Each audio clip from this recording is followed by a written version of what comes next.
வரலாமா? சார் வாங்க சார். ஆதி சார், இது எங்க ஹவுஸ் ஓனர். ஓ வணக்கம்.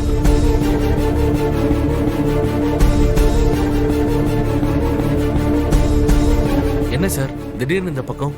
ஏன் நான் வரக்கூடாதா? ஐயோ சார், இது உங்க வீடு சார், நீங்க எப்ப வேணாலும் வரலாம். இதுக்கு முன்னாடி இங்கெல்லாம் வந்தது இல்லையே. ரெண்ட்டும் நாங்க கரெக்டா கொடுத்துட்டோம். அதான் எதுக்கு வந்தீங்கன்னு தெரியாம கேட்டுட்டேன். இப்பதானே வர வேண்டிய அவசியம் வந்திருக்கு. புரியலையே. மனோ, நீங்க வீட்டை காலி பண்ணிக்கோங்க.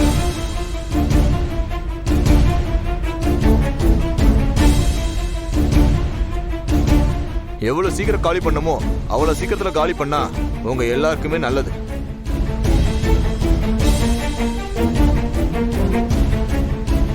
சார், திடீர்னு வந்து இப்படி சொன்னா எப்படி சார்? அதுக்கு என்னப்பா பண்றது?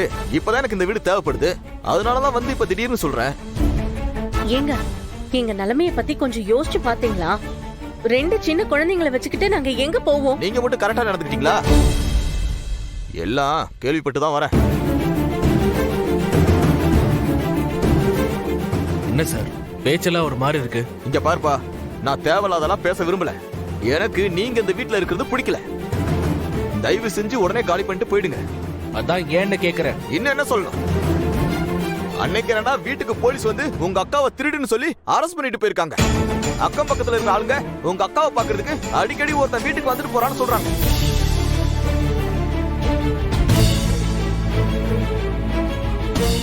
இப்ப என்னடானா, இதுக்கு மேல என்ன வேணும்?